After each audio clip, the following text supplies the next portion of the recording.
J'ai longtemps hésité avant de faire cette chronique. Pas par peur, non, loin de là, mais plus du fait de l'incompréhension.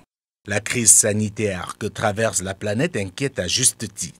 Mais au-delà de l'horreur, de l'émotion et de la psychose qu'elle a provoquée et continue de provoquer, nous devons malgré tout rester froids et affronter cette pandémie avec lucidité, mais également dignité. Quand je parle de nous, je parle bien évidemment des Africains.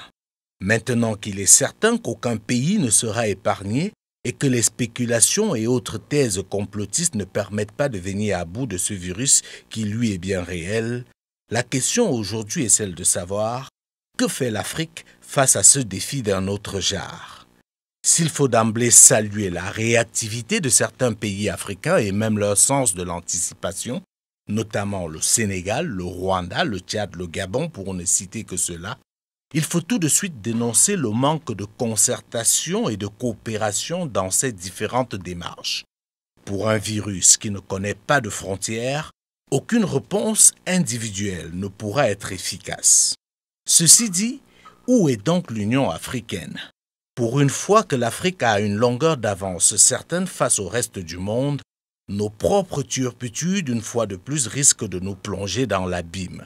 Car, au lieu d'anticiper, de réagir, d'agir, on a l'impression que certains parmi nous attendent attentivement et sagement que la situation se dégrade en Afrique. Car, pour certains adeptes de la fatalité, il est impossible que l'Afrique, au final, ne paye pas le plus lourd tribut de cette catastrophe. Et naturellement, on prépare nos esprits à accepter le pire quand il viendra. La crise est en train de détruire l'Occident, mais le G20 se réunit pour voir comment mettre sur pied une coopération internationale, mais tenez-vous bien, venir en aide à l'Afrique. Or, il est clair que la situation est totalement catastrophique en Occident, contrairement à l'Afrique où il est encore possible d'éviter le pire en tirant rapidement les leçons et en anticipant. L'OMS met en garde l'Afrique, c'est bien, mais aujourd'hui, c'est l'Italie, les États-Unis d'Amérique, l'Espagne qu'il faut aider. Et à un moment donné, il faut arrêter de parler d'aide à chaque fois qu'il s'agit de l'Afrique.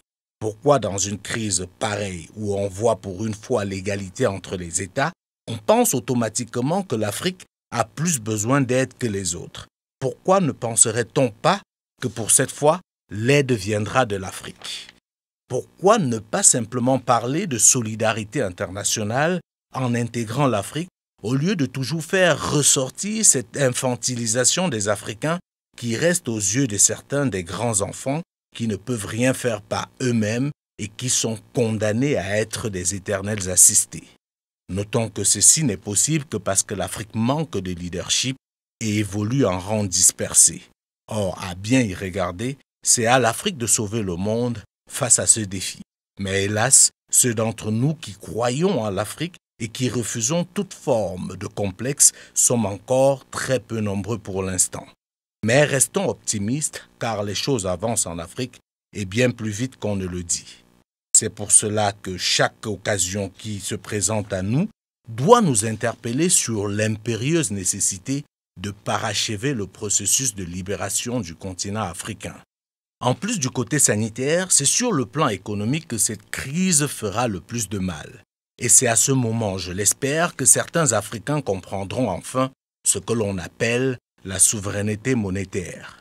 Il ne vous a certainement pas échappé le fait que depuis le début de cette crise, les pays occidentaux annoncent des mesures spectaculaires pour sauver leur économie.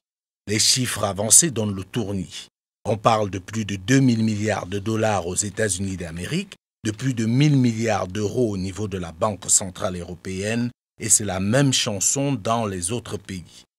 La question qui se pose à juste titre est celle de savoir d'où viendra cet argent aussi soudainement. Eh bien, ils vont faire tourner la planche à billets, en se lançant dans la spéculation, car être souverain monétairement sert à ça. En période de crise, on met de côté les principes de l'économie, les spécificités de la gestion de la monnaie, on sauve les meubles et on gérera les dégâts plus tard.